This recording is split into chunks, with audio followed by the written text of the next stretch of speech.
Ladies and gentlemen, a warm welcome to Jack Shaw up against Makwan Amirkhani at UFC 286. It's going to be an absolute belter, stacked card in London.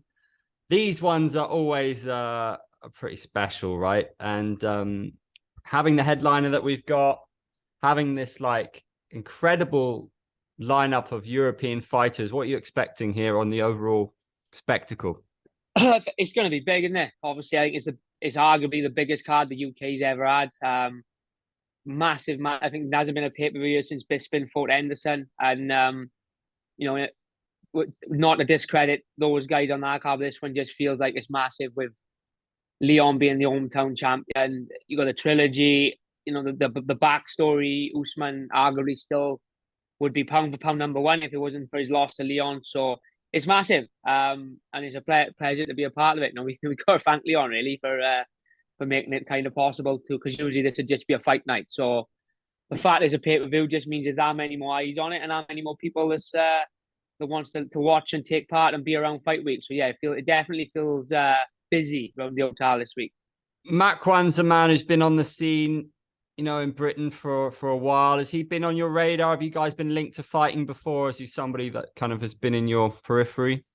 We've never been linked to fight. I've watched him many times, even before I knew I was going to fight him. I've watched him fight. I remember watching him fight people like Chris Fishgold, Lerone. You know, I've always known of him. You know, I think he's been in the UFC 9 years or 8 years now. So that takes some doing in itself. And he's been in there with some really good level guys. And we know exactly what he brings to the table. He's a gamer and he's legit. So we've never been linked. I never kind of looked at him and thought, oh, I'm going to get him one day, obviously, because I was at bantamweight for a long time. But yeah, when I went to fair, I kind of thought he might be the type of guy they'd want to put me in against first. He got a lovely win against Mike Grundy, but he's coming off a loss. And looking at his form, is it fair to say this is a winnable fight on paper for you? Yeah, I think so. I think every you got to think every fight's a winnable fight. But look, he is coming off a loss. He is up and down. You know, he wins a few, he loses a few, but he's always dangerous. Even in his last fight, he had moments where he pulled off some good stuff. You know, kept hunting for on the choke. So he is always dangerous. You can't just go in there and you're gonna steamroll him. You know, if he gets an opportunity to snatch a neck, then I know he will. So I'm not underestimating him at all. Despite that last performance, I know he's dangerous and can be dangerous if you let him into the fight. He's an SBG guy working with John Kavanagh. Do you have a gauge on the SBG guys? Do you think that they have a kind of style that you can read? No, I think I think because it's such it's a mega gym in there, SBG. Because of Connor and Kavanagh, you've got guys from all over the world that have gone and done bits of training there over the years. So I think they got a different variety of style. I've fought guys from SBG before that were flighty strikers. Matt Bond is no secret. He's predominantly a wrestler, submission fighter. Look, I'm McGregor, elite level everywhere, mainly a striker. But you got guys, all throughout that gym. Even like Gunnar Nelson. You look at Gunnar Nelson, he's a world-class grappler. People like Artem Lovov back in the day, they all have different styles because it's such a big gym. It's got... Right, I want to ask you about this main event then. Leon Edwards, you reckon he's going to defend his title? I think some people might see him as the underdog, even though he's going to be on home turf. In a way, I know he's from Brum, but do you reckon he's going to do it? Yeah, I think so. Yeah, I can see why people would see him as the underdog. Look at the last fight. He had a great first round. The next three and the majority of the fifth wasn't going his way till he pulled out the head kick. But I think there was a lot of factors. It was at altitude, big pressure fight. Now he's kind of scored that knockout. I think the roles have switched. There's no altitude over here. I think the pressure is probably going to be on Usman. You as good as Usman is, you can't tell me that that knockout 5 or 6 months ago, whatever it was, isn't in the back of his head. So yeah, I think he's going to do it. I hope he does it because obviously the more British guys doing well, the better chance we got of opportunities like this. I know it's not your weight class, but how intrigued are you by the co-main? Gaethje's asking for a shot, another title shot if he gets this. I saw something kind of critiquing his body of work, saying he maybe doesn't really deserve another shot straight away. What do you reckon, and how highly do you rate Fiziev? Well, look, I think the way Gaethje fights, I think any fight he wins could warrant a title shot. it's a tough one because obviously you've got Charles and Beneil Dariush. You've got Chandler's fighting McGregor now. So there's a lot of moving parts. But yeah, I think you probably need one more, to be honest. But look, Fiziev's no easy task. He's a elite level striker. I wouldn't be surprised if you see Gaethje mixing his wrestling a little bit in this one, because I think to go out and have a pure striking match with Fiziev, is kind of playing into his hands a little bit. But however long it lasts, whether it be 30 seconds or 15 minutes, it'll be a barn burner, that one, I'm sure. You never see a boring Gaethje fight. Even if he mixes in his wrestling, I think it'll be very entertaining. And to be fair, Fiziev is the same. You don't see him in many boring fights. You've seen him spin kick, brutal knockouts, combinations. He's elite level as well. So yeah, like however long it lasts and whatever way it goes, I'm sure we're in for a treat. Who wins it?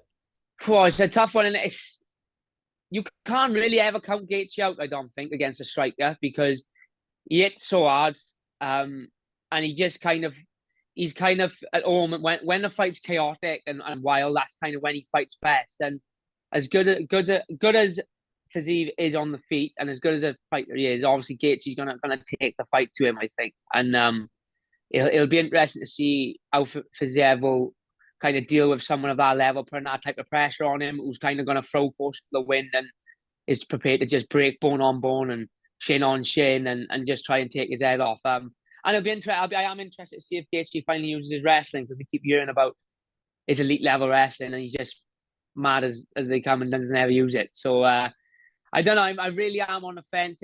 If I had to bet, I think I'll go Gaethje. I saw a nice little technique video that you did on Volk with those leg kicks. It was inside leg kicks. And when I speak to featherweights, there seems to just be a tremendous amount of respect for Volk. Do you think that's pretty across the board? And is he starting to maybe surpass Jose Aldo? What is it about him that you think is it the way he carries himself that seems to have gotten even rivals respect? Yeah, I think so.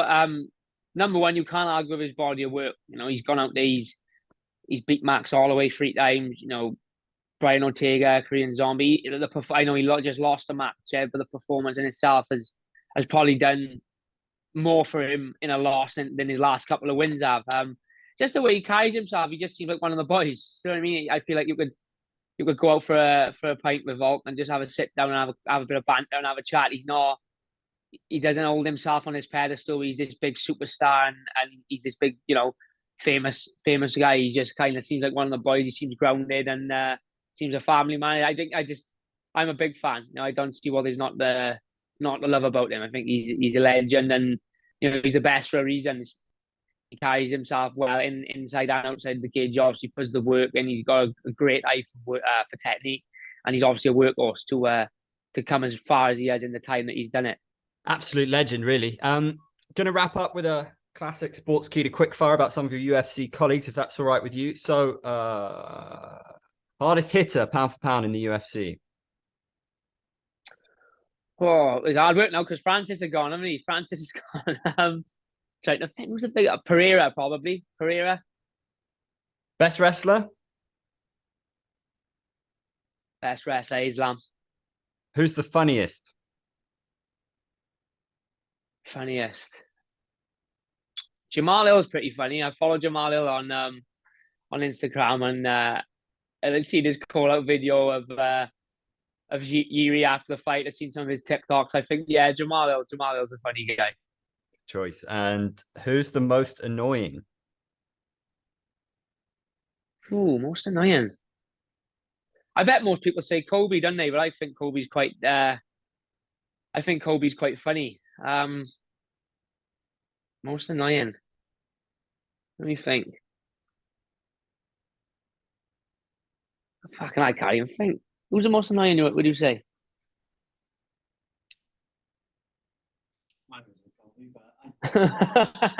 Everyone would have said Kobe, I think. Let's go with Kobe. I do like Kobe though, but I can see why the gimmick guy's a bit annoying with people. Best looking? Me, of course. This is a very common answer. Most stylish, best dressed?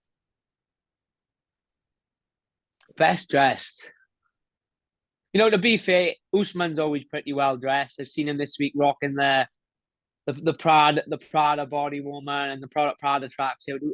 Usman's pretty well dressed. So, I would have said Brett Jones, but he's with Bellator now. So, yeah, we'll go Usman. Who would make the best movie star? The Mac. Conor McGregor. McGregor's probably up there with the best dress as well. I didn't think that because he hasn't fought for a while, but yeah, McGregor by far. Who would you most like to have dinner with? Well, he's not really in the UFC anymore, but Nate Diaz. And who is the most interesting female fighter? Most interesting female fighter. Meatball Molly. My girl Meatball Molly. I've had the pleasure of spending some good times with Molly and some funny times. So I never excuse me, I never get bored of being in Molly's company. So it's gotta be the Meatball. Who's got the best fight IQ? Best fight IQ, John Jones. Who would you most like to get drunk with?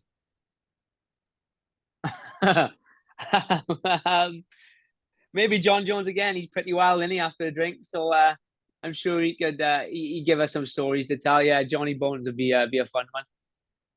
And who would you most want by your side in a street fight? The Diaz brothers. And last one, who would be your dream fight in any weight class, past or present? Dream, it's hard now because I'm going up. I would have said probably Jose Aldo would have been a fun one. I think grew up watching Aldo, was a legend of the game. Reigned for so long. Even done wicked things at bantamweight. So I think a prime Aldo would have been a fun one to run out. Would have been a belter. Jack, maximum respect. Big up Wales. Best of luck, mate. Always good to see you.